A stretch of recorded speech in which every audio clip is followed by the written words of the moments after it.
Assalamualaikum warahmatullahi wabarakatuh. Berjumpa kembali di channel Belajar Sambil Ngopi. Uh, Untuk upload video saya yang keempat ini masih membahas tentang soal-soal TWK penalaran di SKD CPNS tahun 2021. Semoga sahabat-sahabat semua yang belum tes SKD, saya doakan tetap semangat dan semoga diberikan kelancaran. Baik, kita langsung membahas satu persatu soal untuk TWK HOTS penalaran. Selamat menyimak. Soal nomor 1. Perhatikan tahapan berikut. 1. Empati. 2. Etnosentrisme. 3. Toleransi. 4. Kerjasama. 5. Primordialisme. Sikap yang dapat mendorong persatuan dalam keberagaman masyarakat Indonesia adalah A. 1, 2, 3, B. 1, 3, 4, C. 2, 3, 5, D. 2, 4, 5, dan E. 1, 4, 5. Baik, silakan di skip dulu sahabat semua untuk jawaban dari soal nomor 1. Baik, kalau sudah, jawaban dari soal nomor 1 adalah B. 1, 3, 4, yaitu empati, toleransi, dan kerjasama. Baik, kita bahas satu persatu. Yang dimaksud dengan empati yaitu kemampuan untuk memahami apa yang dirasakan orang lain, melihat dari sudut pandang orang tersebut, dan juga membayangkan diri sendiri berada pada posisi orang tersebut. Yang kedua, etnosentrisme, suatu persepsi atau pandangan yang dimiliki oleh masing-masing individu yang menganggap bahwa kebudayaan yang dimilikinya lebih baik dari budaya lainnya, atau membanggakan budayanya sendiri dan menganggap rendah budaya lain. Yang ketiga, toleransi. Toleransi adalah sikap manusia untuk saling menghormati dan menghargai perbedaan, baik antar individu maupun kelompok. 4. Kerjasama. Kerjasama yaitu suatu usaha bersama antar orang, perorangan, atau kelompok untuk mencapai tujuan tertentu. Dan yang terakhir, primordialisme adalah pandangan atau paham yang memegang teguh hal-hal yang dibawa sejak kecil, baik mengenai tradisi, adat istiadat, kepercayaan, maupun segala sesuatu yang ada di dalam lingkungan pertamanya. Baik, soal nomor 2. Di bawah ini wujud komitmen para pendiri bangsa untuk mengutamakan semangat persatuan, kesatuan, dan nasionalisme dalam proses perumusan dan penetapan Pancasila ditunjukkan dengan A. Para pendiri bangsa mencintai tanah air dan mendahulukan kepentingan bangsa dan negara di atas kepentingan pribadi dan golongan. B. Para pendiri bangsa merumuskan nilai-nilai yang lahir dalam Pancasila berasal dari bangsa Indonesia sendiri. C. Para pendiri negara selalu bersemangat dalam memperjuangkan dan mempersiapkan kemerdekaan bangsa Indonesia.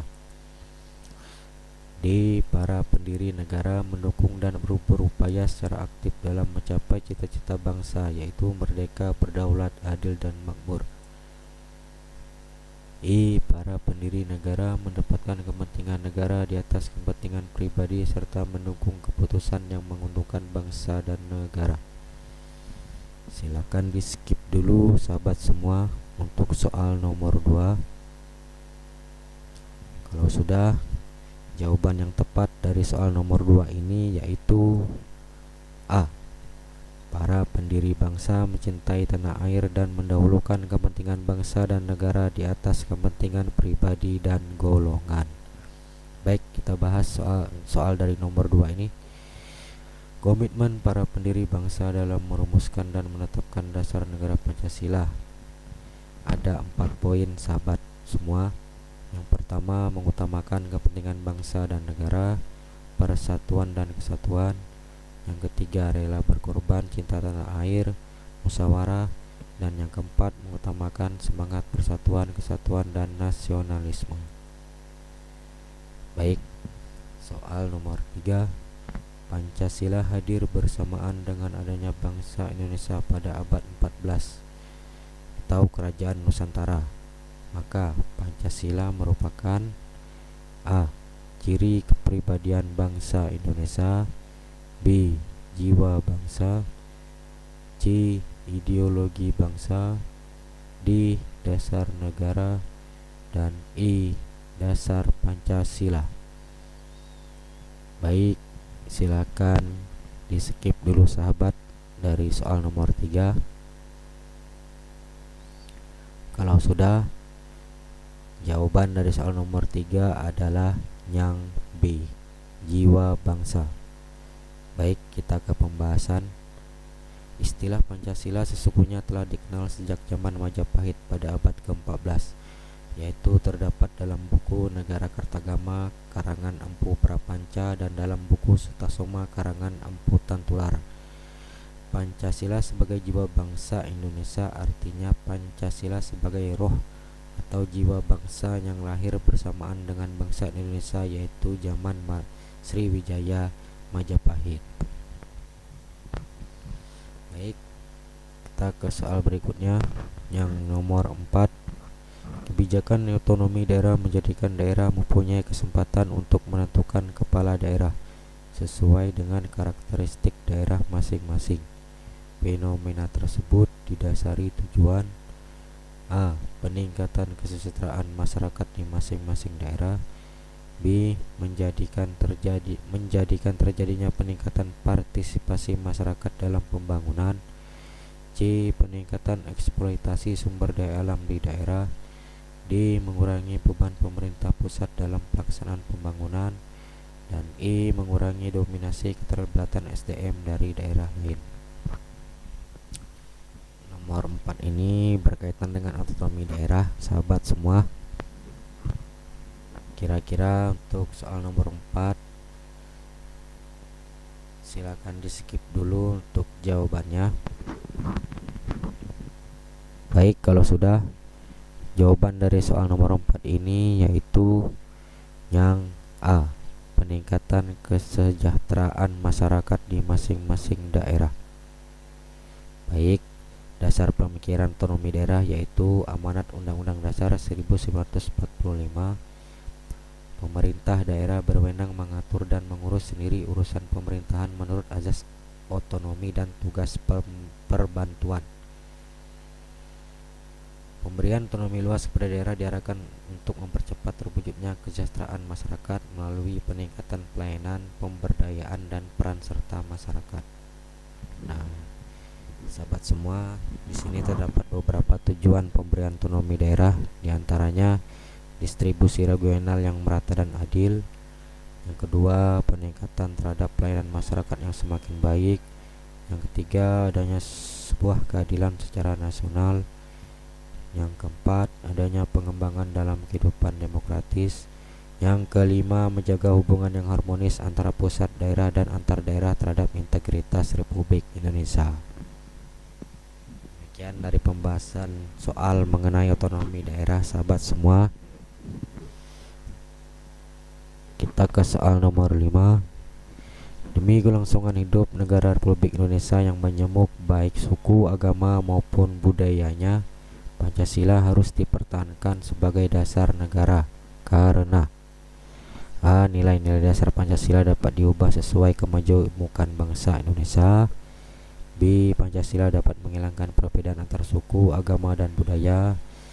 C. Pancasila merupakan hukum dasar negara Indonesia. D. Pancasila memayungi keanekaragaman bangsa Indonesia. Dan E. Pancasila dan keberlangsungan negara saling berkaitan. Baik, silakan di skip dulu sahabat semua dari soal nomor 5 ini. Kalau sudah, jawaban dari soal nomor 5 ini yaitu yang D. Pancasila memayungi keanekaragaman bangsa Indonesia. Baik, kita ke pembahasan.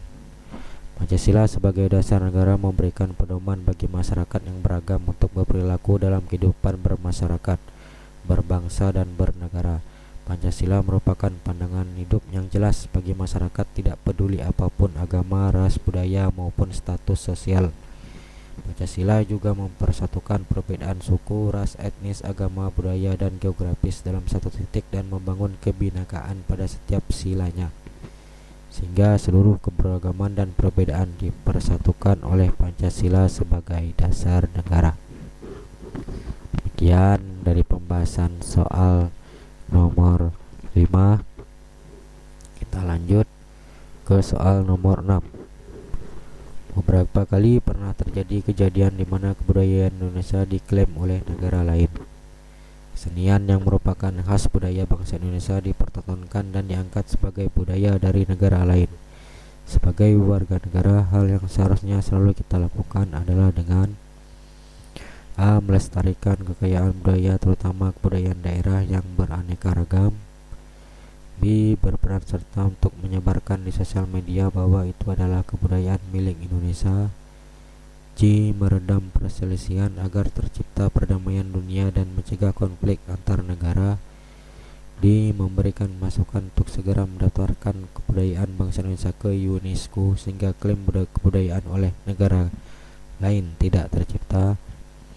Dan E. Mengakui bahwa kebudayaan tersebut milik bersama dengan negara lain agar tercipta kerukunan. Silakan di skip dulu sahabat semua soal dari nomor 6 ini. Baik, kalau sudah, jawaban dari soal nomor 6 adalah yang A. Melestarikan kekayaan budaya terutama kebudayaan daerah yang beraneka ragam. Kita ke pembahasan dari soal nomor 6. Nah, ini sahabat semua harus perlu diingat,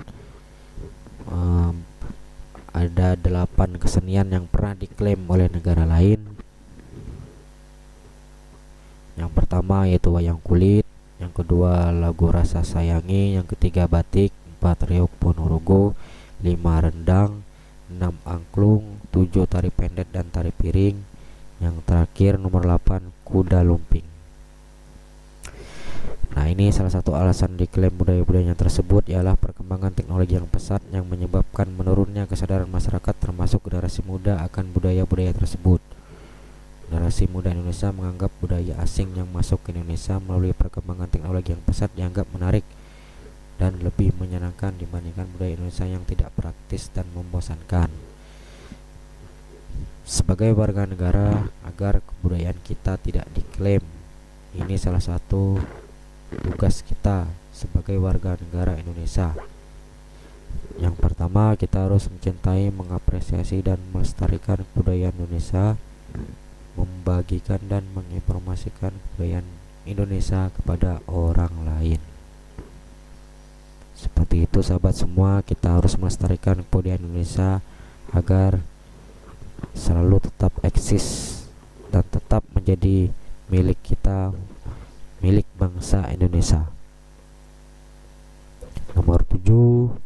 Secara umum, geopolitik Indonesia didasarkan pada nilai-nilai yang tercantum dalam sila-sila Pancasila, khususnya terkait dengan nilai ketuhanan dan kemanusiaan yang luhur. Bangsa Indonesia sangat menentang penjajahan karena A. Di mata Tuhan, setiap orang memiliki martabat luhur yang sama yang berdasarkan nilai ketuhanan dan kemanusiaan. B. Terdapat penindasan dan eksploitasi ekonomi. C. Memaksakan budaya baru. D. Mengenalkan modernisasi. E. Mengenalkan paham-paham baru yang belum tentu cocok dengan kepribadian bangsa. Soal nomor 7 ini mempunyai jawaban A. Di mata Tuhan, setiap orang memiliki martabat luhur yang sama yang berdasarkan nilai ketuhanan dan kemanusiaan. Mohon maaf tadi teman-teman seharusnya di skip dulu. Tapi soal nomor 7 walaupun tidak di skip, teman-teman pasti atau sahabat semua pasti memilih jawaban A. Baik, inilah intisari nilai-nilai yang terkandung dalam Pancasila sila pertama. Yang pertama, pada intinya menegaskan bahwa bangsa Indonesia adalah bangsa yang bertuhan dan menolak paham anti Tuhan.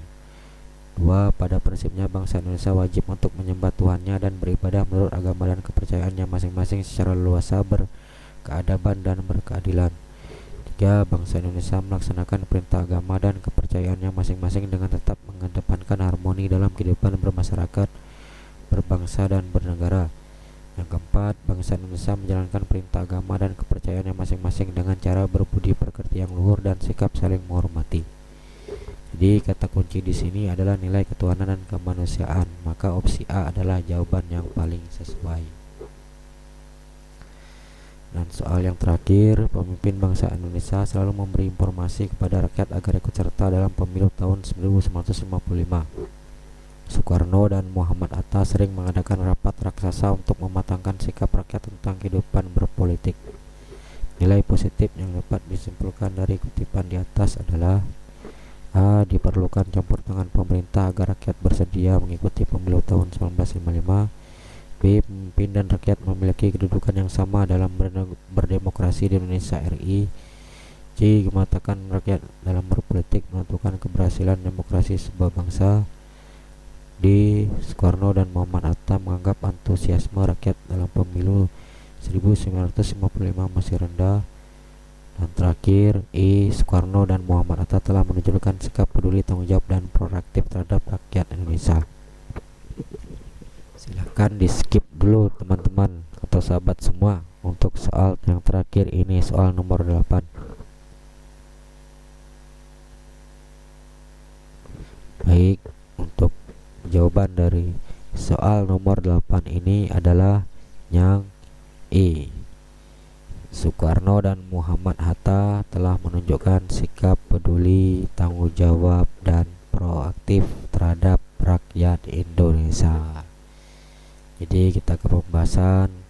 Setelah Indonesia merdeka, para pemimpin bangsa berusaha melaksanakan sistem demokrasi sebaik-baiknya, misalnya melalui pemilihan umum. Sikap yang ditunjukkan oleh Soekarno dan Muhammad Hatta tersebut yaitu dengan memberi informasi kepada rakyat agar ikut serta dalam pemilu demi kematangan sikap berpolitik. Baik, dari 8 soal mungkin itu saja terlebih dahulu dari channel Belajar Sambil Ngopi. Semangat untuk teman-teman yang belum tes SKD-nya, semoga diberikan kelancaran dan meraih skor seperti yang diharapkan oleh teman-teman atau sahabat semua. Amin, amin ya robbal alamin. Baik, kalau dari soal dan pembahasan mungkin ada sedikit atau berbeda pendapat dari teman-teman atau sahabat semua, silakan tulis di kolom komentar. Kurang dan lebihnya saya mohon maaf. Mewakili channel Belajar Sambil Ngopi, saya akhiri dengan membaca wabillahi taufiq wal hidayah. Wassalamualaikum warahmatullahi wabarakatuh.